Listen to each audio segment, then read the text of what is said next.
దేవుని నామానికి మహిమ కలుగును గాక. ప్రియ దేవుని బిడ్డలారా, ప్రతి ఉదయకాలం ఈ దినం దేవుని వాగ్దానం చూస్తున్న ప్రియ దేవుని బిడ్డలందరూ ప్రత్యేకమైన వందనాలు. దేవుని బిడ్డలారా, మీ అందరూ బాగున్నారా? ప్రతి ఉదయకాలం దైవికంగా ఆత్మీకంగా దేవుడే మనల్ని బలపరుస్తూ ఉండగా, ఆత్మీకంగా లేవనెత్తుతూ ఉండగా, ఈ దినము కూడా దేవుడు మనతో ఏం మాట్లాడుతున్నాడు చూద్దాం. పరిశుద్ధ లేఖన గ్రంథంలోంచి మత్తయి శుభవార్త 16వ అధ్యాయము 3వ వచనం చదువుకుందాం.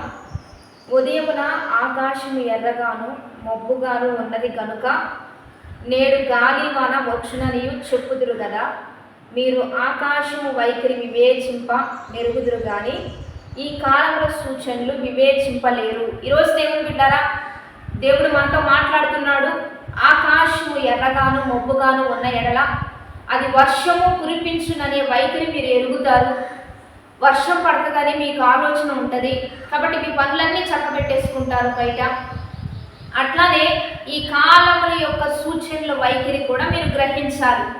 ప్రస్తుత కాలం యొక్క పరిస్థితులు ఎలా ఉన్నాయో గ్రహించి మీ జీవిత విధానాన్ని చక్కబెట్టుకోమని దేవుడే సెలవిస్తూ ఉన్నాడు.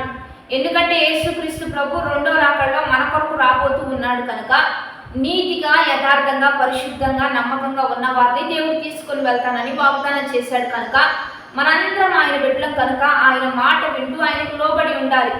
ఆయన ఎప్పుడు వస్తాడు అనే సమయం మనకు తెలియచేయలేదు, కానీ ఆయన వచ్చే ముందు కొన్ని సూచనలు మనకు బయలుపరిచాడు. భూకంపాలు వస్తాయని, జనముల మీదకి జనములు లెగుస్తారని, రాజ్యముల మీదకి రాజ్యములు లెగుస్తారని, అన్యాయంగా మిమ్మల్ని నిందిస్తూ, దూషిస్తూ, హింసిస్తూ, బాధిస్తూ మంచి కనిపించదని, చెడు ఎక్కువగా అయిపోతుందని, మేలు చేసేవారు ఎక్కడ కనిపించరని, విశ్వాసము కనపడునా అని దేవుడు చెప్పిన మాటలను బట్టి, ప్రస్తుత కాలాలను బట్టి మనం గ్రహించాలి యేసయ్య త్వరగా రాబోతున్నాడని. ఆయన వస్తున్న పరిస్థితిని బట్టి ఆయన వస్తున్నాడని గ్రహించడానికి ప్రస్తుత పరిస్థితుల ఆధారం. అందుకని ఇక్కడ దేవుడు ఏమని సెలవిస్తున్నారంటే, ఆకాశాన్ని చూసి మబ్బును చూసి మీరు ఎలా వర్షం వస్తుందని సిద్ధపడతారో ప్రస్తుత కాల వైఖరి చూసి కూడా నేను వస్తున్నానని మీరు సిద్ధపడండి. అందుకని ఈ రోజుల్లో అన్యాయము, అక్రమము పెరిగిపోతూ ఉన్నదా, అయితే మీరు సిద్ధపడాలి. చాలామంది సహజంగా చూడండి, యేసయ్య సాయంత్రమే వస్తుంటే, పోనీ రేపే వస్తుంటే మనమంతా ఎలా అయిపోతామంటే సిద్ధపాటులోకి వెళ్ళిపోతాం. ఎవరి మీద ద్వేషం ఉన్నా సమాధాన పడతాం, ఎవరి మీద కోపాలున్నా ఎందుకంటే యేసయ్య తీసుకెళ్ళడు కనుక మీరు క్షమించుడి అప్పుడు మీరు క్షమించబడతారనే వాక్య లేఖనాల ప్రకారంగా అందరినీ క్షమించడానికి సిద్ధపడతాం. ఎందుకంటే యేసయ్య మనల్ని తీసుకొని వెళ్ళిపోతాడు కనుక అట్టి వారినే యేసయ్య అంగీకరిస్తాడని చెప్పి ఏదైనా దొంగతనాలు, హత్యలు, ఏదైనా హింస, ఏదైనా అల్లరి, గొడవ, అసూయ, ద్వేషాలు ఇవన్నీ ఉంటే మొత్తం తీసేసుకొని పెట్టుకుంటాం. ఎందుకంటే యేసయ్య రేపు వచ్చేస్తున్నాడు, రేపు తీసుకెళ్ళిపోతాడు, లేకపోతే సాయంత్రం వస్తున్నాడు, సాయంత్రం మనల్ని తీసుకెళ్ళిపోతాడని ఎంత సిద్ధపాటులో ఉంటామో ఈ ప్రస్తుత పరిస్థితులు బట్టి ఎప్పటికప్పుడు సిద్ధపడి ఉండండి దేవుని బిడ్డలారా.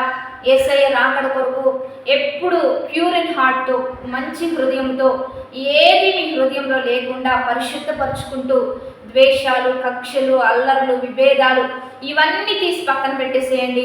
ఎప్పటికప్పుడు ప్రార్థన ద్వారా, ఉదయకాలపు ప్రార్థన ద్వారా ఎప్పటికప్పుడు అన్నీ తీసేసుకుంటూ పవిత్రపరుచుకుంటూ నిష్కళంకంగా, పవిత్రురాలిగా, మంచి సంఘముగా, సిద్ధపడిన సంఘంగా, క్రియారూపకంగా, క్రియల ద్వారా మీరు పరిశుద్ధంగా ఉండడానికి సిద్ధపడండి. ఎప్పటికప్పుడు మొత్తం రీఫ్రెష్ అవుతూ ఉండండి.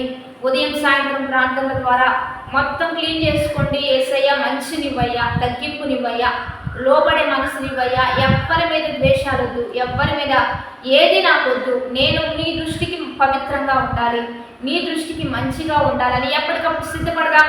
యేసయ్య త్వరగా రాబోతున్నాడు, మనల్ని తీసుకొని వెళ్ళబోతున్నాడు కనుక మనము సిద్ధపడుతూ అనేకులను కూడా దేవుని కొరకు సిద్ధపడదాం. కాబట్టి వాగ్దానాన్ని బట్టి ప్రార్థన చేద్దాం. పరిశుద్ధుడా, మహోన్నతుడా, గొప్ప దేవం, ఈ దినము మీరు మాకు ఇచ్చిన బలమైన వాగ్వచనాలు బట్టి నీకు మహిమ. ఎంతమంది బిడ్డలతో ఈ వాగ్దానం మాట్లాడుతూ ఉన్నారు, బిడ్డలందరూ సిద్ధపడాలి. వారిలో ఏది తీసేసుకోవడానికి వారు సిద్ధపడుతూ ఉన్నా పరిశుద్ధపరచండి, పవిత్రపరచండి. నీలో ఇంకా ఇంకా బలపడుతూ ఆత్మీయమైన జ్ఞానాన్ని పొందుకుంటూ ఆధ్యాత్మికంగా ముందుకు కొనసాగించయ్యా. ఈ దినము బర్త్డేస్, మ్యారేజ్ చెప్పుకున్న వారికి దీవెన శుభములు దయచేయండి. వృత్తి వ్యాపారాలు చేతి పనులను ఆశీర్వదించండి. యథార్థవంతులను బలపరచండి. నీతిమంతులకు దీవెనలు దయచేయమని యేసునామం పేరిట అడిగి వేడుకొని ప్రార్థిస్తూ ఉన్నాము గొప్ప తండ్రి. ఆమేన్. మంచిగా లైక్, షేర్, కామెంట్ చేసి దైవికంగా సిద్ధపడదాం. Have a blessed day. Amen.